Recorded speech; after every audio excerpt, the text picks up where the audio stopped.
Welcome back, Berzerkers. In this video, we have a Corvette owner who's going to be riding in the Tesla Model 3 for the first time. Mount up, Berzerkers. Let's get to the battle. All right, guys, we are here with Mr. Will Mave. He's a big-time Corvette fan and a former Corvette owner. He's going to drive the Tesla Model 3 for the first time. Will, how you doing? Good. If you have any questions about the car when we get driving, just come right on out with them. But look into the camera and let them know you've never driven one before. Never driven one and never been in one. What's your thoughts on it? What's your opinion of it now, just from what you've heard? I'm very skeptical about them. Skeptical how? The mileage, how far it'll go on a charge, things like that. Kind of questionable. Some of the stuff you've seen on the news, catching on fire, things like that. Gotcha. Okay, well, you hear how he's skeptical now. Let's see if we can do anything to change his opinion. I'm just going to let the car do the talking. I'm not going to try to convince him one way or the other with any words. Are you ready? All right, let's mount up. We're going to go around the parking lot just a couple of times so that you can feel regenerative braking. Okay. Have you ever driven a car with regen braking before? I think so. That Lexus hybrid that I had. Okay, so Ash has a hybrid, and the regen braking on that is not as tight or firm as the regen braking on this. So just take a couple of laps slowly around the parking lot. What you're going to do, put your foot on the brake, and then just push this stalk down till it clicks to put it in drive. Now let your foot off the brake entirely. You see this H here? Mm-hmm. It says hold. You don't have to hold the brake down to keep the car in place. It stays in place. Yep. And so when you accelerate, if you take your foot off the accelerator, the regen braking will slow the car down all the way down to a stop, and it'll go into hold. I touch the brake pedal probably once a day, maybe. What?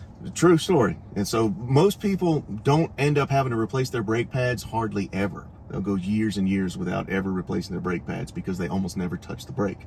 You can use the brake, which is something I point out because a lot of people feel like, I have to stop, but I don't want to touch the brake. You can touch the brake anytime you need to, but you usually don't have to. Okay. So that's one of the things that reduces maintenance cost on these cars. So whenever you're ready, just slowly accelerate and then go ahead and let off the accelerator so you can feel it. Well, maybe a little more, maybe get up to a whole mile an hour or two.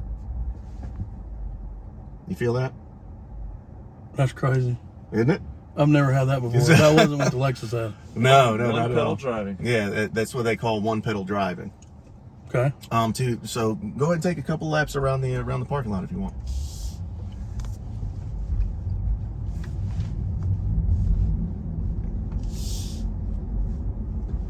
So you didn't turn this thing. This thing was already on, I guess.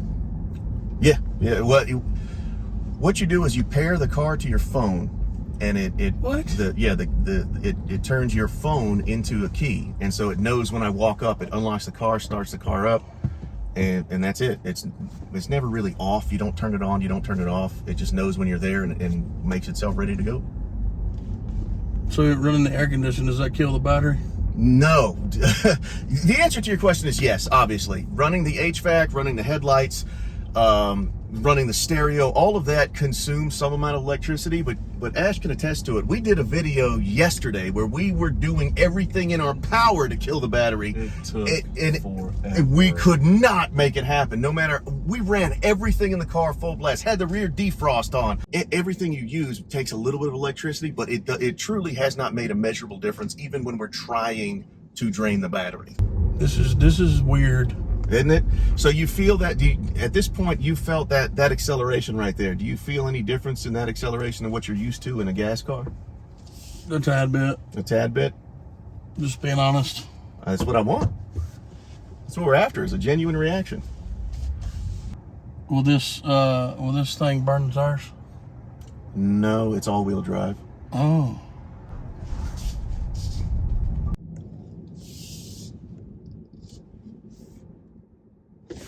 Oh my God. Holy. So as a Corvette owner, what are your thoughts on the accelerator? I'm not saying anything right now. And over here on this display, you'll see it picks up the different cars, picks up pedestrians, even road cones, lane markings. See the arrow on the road and everything. Now, did you touch the brake there? I haven't touched it yet. Exactly. And so now When you let it get to 0, it'll switch back to the H and it'll be in hold mode. Well, this is, I will admit, this is definitely a feeling that I've never had in a vehicle, and I've ridden in Ferraris. That's awesome. That is awesome.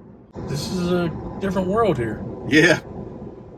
It's that instant torque and that just straight line acceleration that you just don't get, because on a gasoline engine, there's a lot of moving parts and a lot of things that have to happen before that power is transferred to the actual axles to turn the tires. Here, it's just straight line acceleration, instant torque.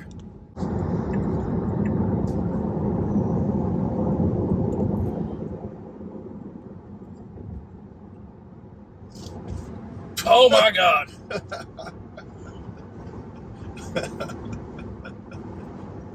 I don't know why you waited so long. Yeah, I would say this braking and throttle is a little bit to get used to.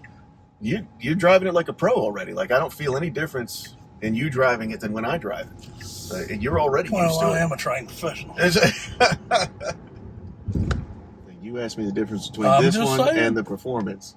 No, I'm just saying those numbers are not as good as a Corvette. You know what? You would know better than me the 0 to 60 of a Corvette. But you've been given the information about the difference in 0 to 60 between the long range and the performance. I don't know that I believe that for a second on this 0 to 60. I don't think that that's accurate. No? No. Maybe I'll get a hold of a draggy and I'll put it up here and we'll test that one day. I really don't think that's accurate. What do you think? It's slower or faster? Faster. Yeah? At least it feels faster. I'll get a draggy one day. We'll do that. We'll put that to the test. I will admit, this does not have the torque of the Corvette. How do you mean? The Corvette sets you back, but it doesn't set you back like this. So this one has a more torque feeling than the Corvette. The launch is a lot more torque in the launch on this than a Corvette. So now you were mentioning about reading stuff in the news and seeing things in the news about these catching fire. Gasoline cars are somewhere on the order of 10 to 12 times more likely to catch fire than an electric vehicle. The media just highlights these. Yes, in a big way. Because of what the media wants to do. Exactly. I mean, when you think about it, a gasoline car is called an internal combustion engine. You must have controlled explosions at all times to be able to drive it. You have 8 explosions in the Corvette.